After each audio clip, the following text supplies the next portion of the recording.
Hello students, in this video for class 10 CBSE, I am going to discuss about the new syllabus that is for the year 24-25 for the subject science over here. See, here is the exam pattern. सबसे पहले हम लोग exam pattern समझ लेते हैं क्योंकि कोई भी सिलेबस चालू करने से पहले या कोई भी सब्जेक्ट चालू करने से पहले इट बिकम्स इम्पोर्टेंट कि हम लोगों को एग्जाम कैसे देना है ये समझना बहुत जरूरी है। तो what will be our exam pattern this year, the theory paper जो है अपना that will be for 80 marks. इसके लिए timing will be for 3 hours. Internal assessment आपका रहेगा 20 मार्क्स का और आपका टोटल मार्क्स साइंस रहेगा 100 मार्क्स। अभी देखते हैं कि इंटरनल असेसमेंट में क्या क्या रहेगा। तो internal assessment which is there for 20 marks, it include periodic assessment 5 marks plus 5 marks, मतलब 2 टेस्ट जो है उनके मार्क्स को काउंट करेंगे। Subject enrichment that is nothing but our practical work which will be there for 5 marks. और portfolio जो आप maintain कर रहे हो वो 5 मार्क के लिए रहेगा। ऐसे मिला के total 20 marks will be given to you by your school as an internal assessment. बाकी 80 मार्क्स का जो पेपर है थियरी पेपर वो बोर्ड के पास से आएगा। Now will try to understand कि चैप्टर वाइज यूनिट वाइज क्या पैटर्न है। तो यूनिट वाइज वेटेज से अपना पूरा साइंस जो है that will be divided into 5 sections. Okay, तो सबसे पहला सेक्शन है chemical substances, nature and the behaviour. It will be there for 25 marks. इसके अंदर 4 चैप्टर रहेंगे। Chapter number 1 chemical reaction and equation, chapter number 2 acid bases and salts, chapter number 3 metals and non metals, chapter number 4 carbon and its compound. तो ये जो 4 chapter है वो पूरे 25 marks के लिए इसमें से क्वेश्चन पूछे जाने वाले हैं। सेकंड यूनिट है world of living, this will be there for 25 marks. तो उसमें again 4 chapters are there. Chapter number 5 life processes, chapter number 6 control and coordination, chapter number 7 how do organism reproduce, chapter number 8 heredity. मतलब ये जो 2 unit है ना, unit number 1 ये पूरा chemistry को कवर कर रहा है और आपका यूनिट नंबर 2 पूरा बायोलॉजी को कवर कर रहा है।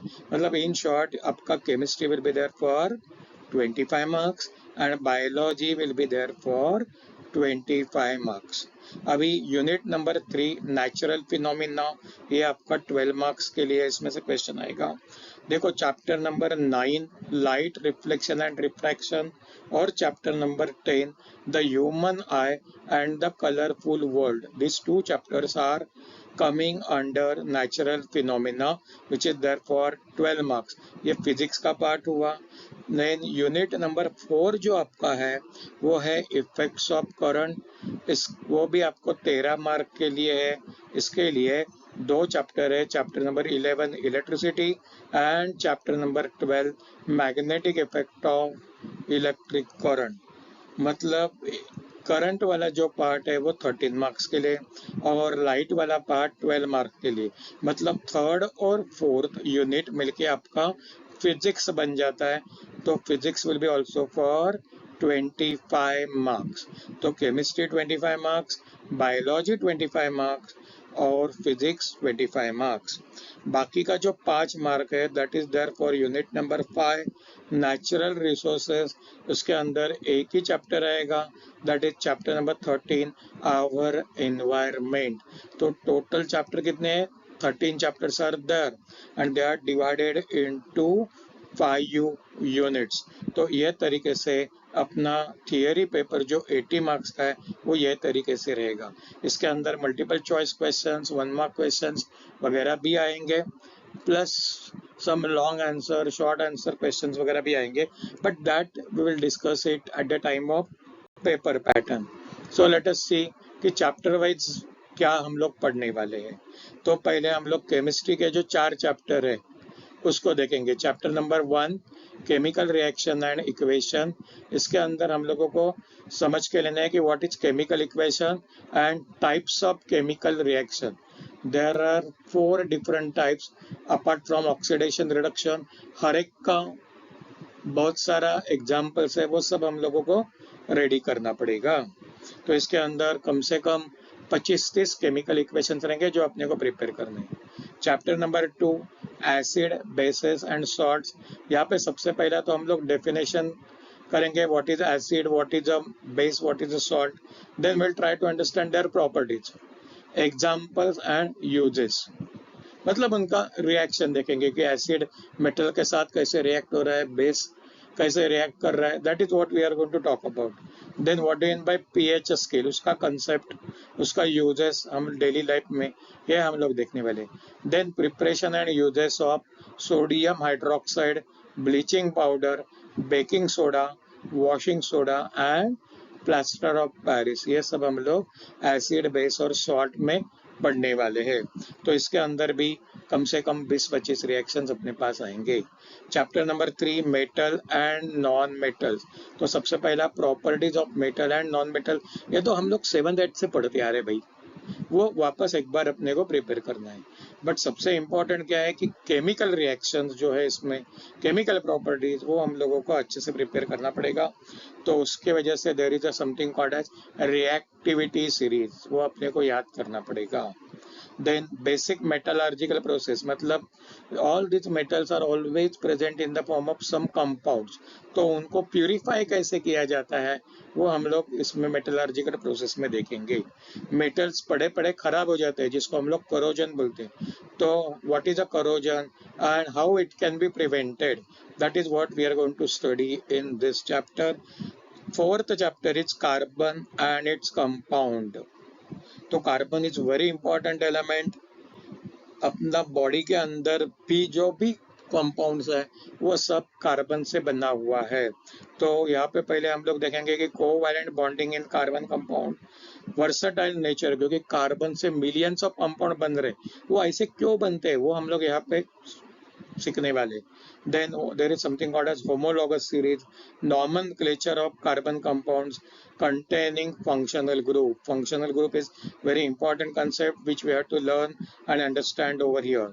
Then difference between saturated hydrocarbon, unsaturated hydrocarbon, chemical property of carbon compound, और दो important compound हम लोग देखने वाले, that is ethanol and ethanoic acid. Okay खाली 2-3 प्रॉपर्टीज हम लोगों को देखना है। सोप एंड डिटर्जेंट, इसके बारे में हम लोगों को समझ के लेना है। तो ये अपना यूनिट नंबर 1 के अंदर आने वाला 4 चैप्टर है और बहुत सिंपल है। बट खाली हम लोगों को इसके अंदर केमिकल रिएक्शंस जो है ये पूरे 4 चैप्टर मिलके 75 to 80 के आसपास रिएक्शन हो जाएंगे। वो सब रिएक्शन हम लोगों को रेडी करना पड़ेगा। Now let us go for the next unit. So next unit is biology के related था life processes, chapter number 5।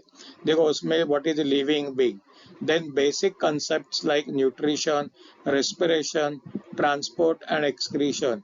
but दोनों plant और animal इसके बारे में हम लोग सीखने वाले हैं। इसके अंदर we are going to talk about digestion, how digestion takes place, respiration मतलब लंग, हार्ट, ये सब पार्ट हम लोग यहाँ पे डिस्कशन करने वाले हैं। Control and coordination, chapter number 6। Tropic movements in the plant, introduction of plant hormones, control and coordination in animal, nervous system, voluntary involuntary reflex action, chemical coordination, animal hormones, इसके बारे में हम लोग डिस्कस करेंगे यहाँ पे।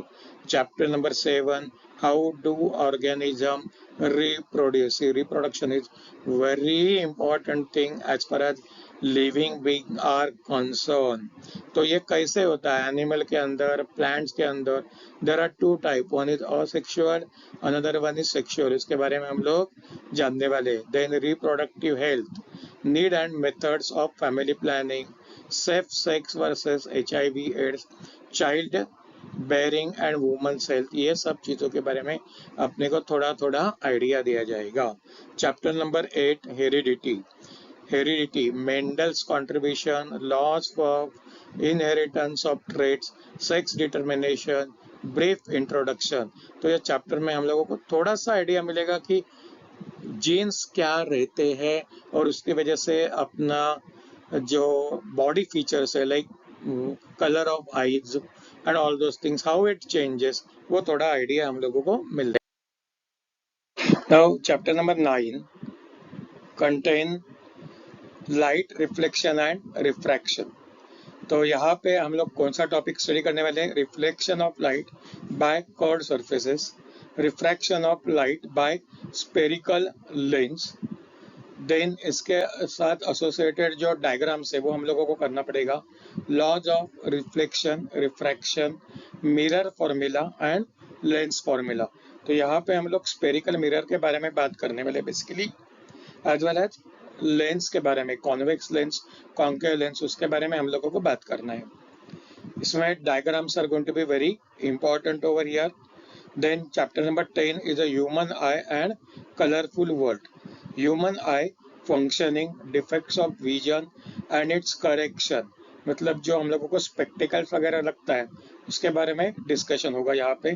Then application of spherical mirror and lenses, refraction through prism, then dispersion, scattering of light and daily life examples। ये सब हम लोग चैप्टर नंबर 10 में डिस्कस करने वाले हैं। तो this 2 chapters comes under a unit number 3, that is from physics side। तो ये 12 marks के लिए it will be there। Now let us go for the next unit over here। The next unit is electric current।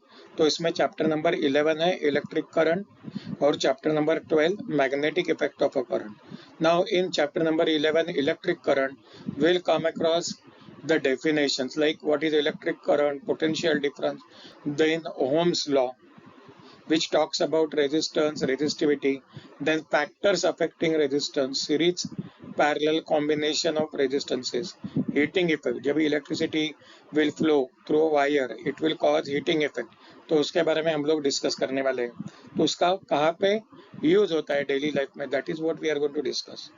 Same manner we are going to talk about electric power or relationship between this power, potential difference, electric current and resistance, इसके बारे में भी हम लोग यहाँ पे discuss करने वाले हैं।